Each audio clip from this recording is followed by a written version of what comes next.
With all the very latest this Sunday morning now, it's the ITV News.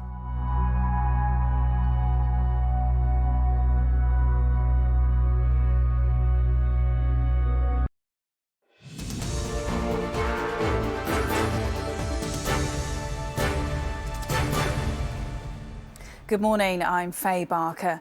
The race to replace Boris Johnson as Prime Minister is gaining momentum, with 8 candidates now lining up for the role. Former Health Secretary Sajid Javid and Jeremy Hunt are the latest to put themselves forward, both calling for tax cuts. Chancellor Nadhim Zahawi and Transport Secretary Grant Shapps have also promised to lower taxes. Miranda Shunker has more. Suddenly, the race for the Conservative leadership is heating up. The latest, 2 former health secretaries launching their bids with a focus on reducing taxation. Jeremy Hunt, who lost in the 2019 leadership contest, keen to emphasise he's the only major candidate who didn't serve in Mr Johnson's government. Writing in the Telegraph, he said, "It's very straightforward why I want to do it. It's because we have to restore trust, grow the economy and win the next election. I can restore voters' trust. I stayed out of the Boris bubble after all." Sajid Javid too is also having a second go, pledging to cut the controversial national insurance rise and introduce a further temporary reduction on fuel duty. Also launching in the Telegraph, he added, "We cannot afford not to have tax cuts. Whether it's the cost of living or its low levels of growth, for me that's our most immediate challenge.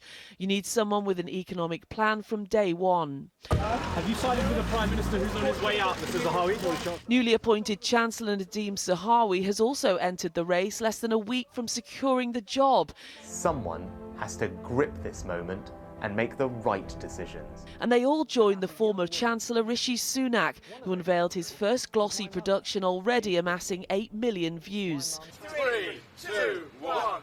Transport Secretary Grant Shapps has also thrown his hat into the ring. He joins former Equalities Minister Kemi Badenoch alongside the campaigns of Attorney General Suella Braverman and Tom Tugendhat, which are well underway. Meanwhile, Foreign Secretary Liz Truss will make her move this week, already with the backing of several MPs. So with up to a dozen candidates, it's likely to be a cutthroat and closely fought battle for the top job. Miranda Shunker, ITV News. Sri Lanka's President and Prime Minister are resigning after a day of turmoil which saw protesters storm their homes, setting one on fire over the nation's economic crisis. Thousands of demonstrators descended on the capital, Colombo, expressing their anger over food and fuel shortages. Video footage showed protesters breaking into the President's residence and later storming the Prime Minister's home and setting it alight. Today, the people show the nation and the international community the power of the people. Now, the people have been asking for a few number of months to resign Gota. They asked Gota to resign and give the power to people. The RAF has sent 6 fighter jets to Finland and Sweden to take part in joint training exercises. The Defence Secretary, Ben Wallace, said the deployments were to enhance the UK's relationship with both nations. The 2 countries recently applied to join NATO following Russia's invasion of Ukraine. Protests have been taking place in the US in support of abortion rights as states move to ban the procedure after a Supreme Court ruling 2 weeks ago. Demonstrators gathered yesterday in Washington, marching under the slogan of Summer of Rage. The protest came a day after the US president signed an executive order to protect abortion access as the issue continues to divide the public.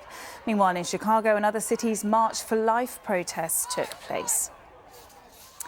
To tennis, and Novak Djokovic will be hoping for his 21st Grand Slam title at Wimbledon this afternoon as he takes on Nick Kyrgios in the men's singles final. If Djokovic wins, it'll be his 4th Wimbledon title in a row, while Kyrgios is aiming for his first major singles trophy.